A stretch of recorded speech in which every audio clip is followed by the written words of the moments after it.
নমস্কাৰ, এই মুহূৰ্তত অসমৰ প্ৰত্যেক জনতালৈ দিব ওলাইছোঁ ডাঙৰ খবৰ। আজি হৈছে 10 জুন। আজি অসমৰ লাখ লাখ দুখীয়াসকললৈ কেইখনমান চৰকাৰী আঁচনিলৈ দিব ওলাইছোঁ ডাঙৰ খবৰ।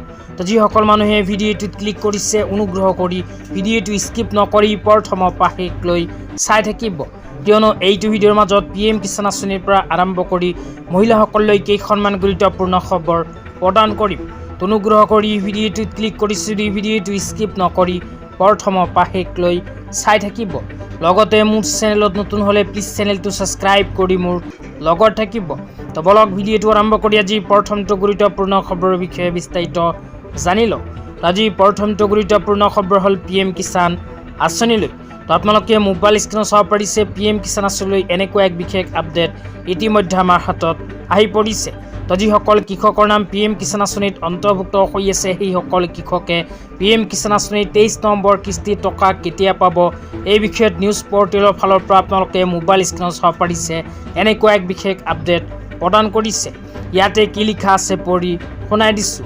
ইয়াতে লিখা আছে PM কিষাণ 23 किस्त कब आएगी किसान को मिलेगी 2000 रुपये।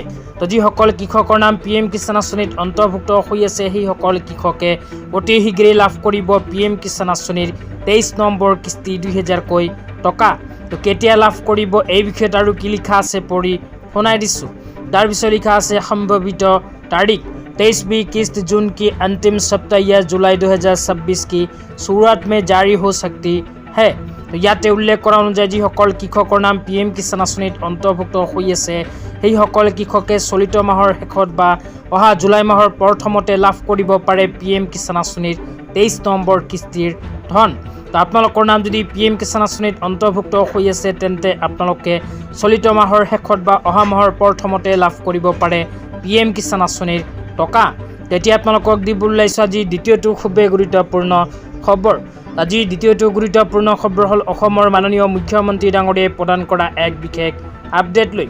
ইয়াতে কি লিখা আছে পঢ়ি শুনাই দিছোঁ। অনুগ্ৰহ কৰি ভিডিঅ'টো প্ৰথমৰ পৰা শেষলৈ চাই থাকিব।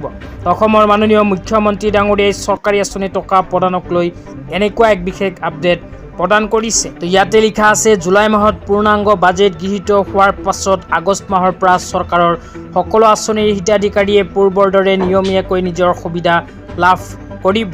তো ইয়াতে উল্লেখ কৰা অনুযায়ী অৰুণোদয় আঁচনিৰ পৰা আৰম্ভ কৰি চৰকাৰী আঁচনিৰ যিবোৰ মানুহৰ নাম অন্তৰ্ভুক্ত হৈ আছে, সেইসকলে অহা আগষ্ট মাহৰ পৰা লাভ কৰিব টকা, কিয়নো অহা জুলাই মাহত অসম চৰকাৰে পূৰ্ণাংগ বাজেট গৃহীত কৰিব। সেইকাৰণে অহা আগষ্ট মাহৰ প্ৰথমতেই চৰকাৰী আঁচনি টকা ৰিলিজ কৰিব। অৰুণোদয় আঁচনিৰ টকাও অহা আগষ্ট মাহৰ পৰাই আপোনালোকে লাভ কৰিব। তেতিয়া আপোনালোকক দিব ওলাইছোঁ আজি তৃতীয়টো খুবেই গুৰুত্বপূৰ্ণ খবৰ। আজি তৃতীয়টো গুৰুত্বপূৰ্ণ খবৰ হ'ল ভাৰত চৰকাৰে আৰম্ভ কৰা এক বিশেষ আঁচনিলৈ। তো ভাৰত চৰকাৰে যিসকল মানুহৰ জব কাৰ্ড আছে, সেইসকল মানুহৰ বাবে আৰম্ভ কৰিছে এক বিশেষ আঁচনি। আঁচনিখনৰ নাম হ'ল VB ৰামজী আঁচনি। তো এইখন আঁচনিৰ জৰিয়তে যিসকল মানুহৰ জব কাৰ্ড আছে, সেইসকল মানুহে জব কাৰ্ডৰ সহায়ত এতিয়াৰ পৰা 125 দিনৰ কৰ্মসংস্থাপন লাভ কৰিব। এই বিষয়ত ইয়াতে কি লিখা আছে পঢ়ি শুনাই দিছোঁ। ইয়াতে লিখা আছে new guarantee for rural prosperity VG Ramji scheme. তো আপোনালোকে মোবাইল স্ক্ৰীণত চাব পাৰিছে যিসকল মানুহৰ জব কাৰ্ড আছে, সেইসকল মানুহৰ বাবে MG এনৰেগা আঁচনিৰ সলনি ভাৰত চৰকাৰে আৰম্ভ কৰিছে VBG ৰামজী আঁচনি। তো এইখন আঁচনিৰ জৰিয়তে এতিয়াৰ পৰা জব কাৰ্ড থকাসকলে 125 দিনৰ কৰ্মসংস্থাপন লাভ কৰিব। তো আপোনালোকৰ যদি জব কাৰ্ড আছে, তেন্তে জব কাৰ্ডৰ সহায়ত কৰ্মসংস্থাপন বিচাৰিলে নিজৰ নিজৰ পঞ্চায়তত গৈ যোগাযোগ কৰিব।